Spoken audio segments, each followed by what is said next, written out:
ঢালিউড অভিনেতা রাজের সঙ্গে বিচ্ছেদের পর ফের আলোচনায় অভিনেত্রী পরীমণি। ফেব্রুয়ারির দ্বিতীয় সপ্তাহকে বলা হয় ভ্যালেন্টাইন উইক। ভালোবাসার সপ্তাহে নিজের মনের ইচ্ছা প্রকাশ করেছেন তরুণ প্রজন্মের সঙ্গীত শিল্পী শেখ সাদী। আর মনের ইচ্ছা প্রকাশের পরই তা নিয়ে শুরু হয়েছে নতুন আলোচনা।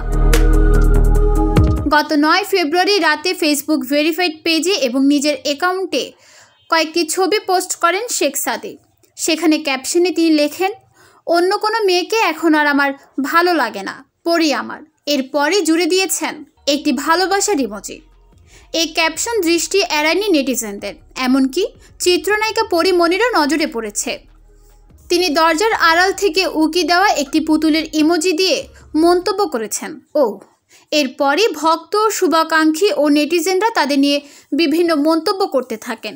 কেউ কেউ বলছেন, ভালোবাসার সপ্তাহে ভালোবাসা দিবসের আগ মুহূর্তে ফেসবুকে মনের কথা জানালেন শেখ সাদী।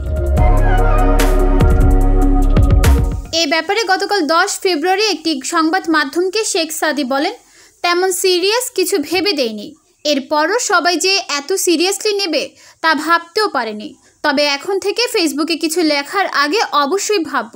আমরা সহকর্মী, একসঙ্গে কাজের পরিকল্পনা চলছে, এর থেকে আর বেশি কিছু নয়।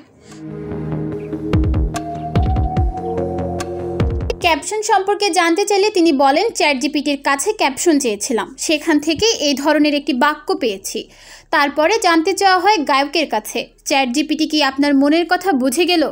হাসতে হাসতে শেখ সাদী বলেন, বিশ্বাস করুন চ্যাটজিপিটি বেশ স্মার্ট, কিন্তু বিষয়টি এমন নয়। তবে এটা ঠিক, প্রতিটি ছেলে চাইবে তার জীবনসঙ্গী পরীর মতো হোক।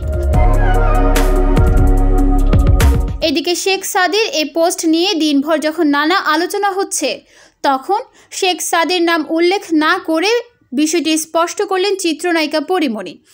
এদিন রাত 9টার দিকে ফেসবুক ভেরিফাইড পেজে এক স্ট্যাটাসে তিনি লেখেন, ওরে পরিমাণে ডানাওয়ালা পরি, পরীমণি না। নিউজ ডেস্ক, চট্টগ্রাম সময়।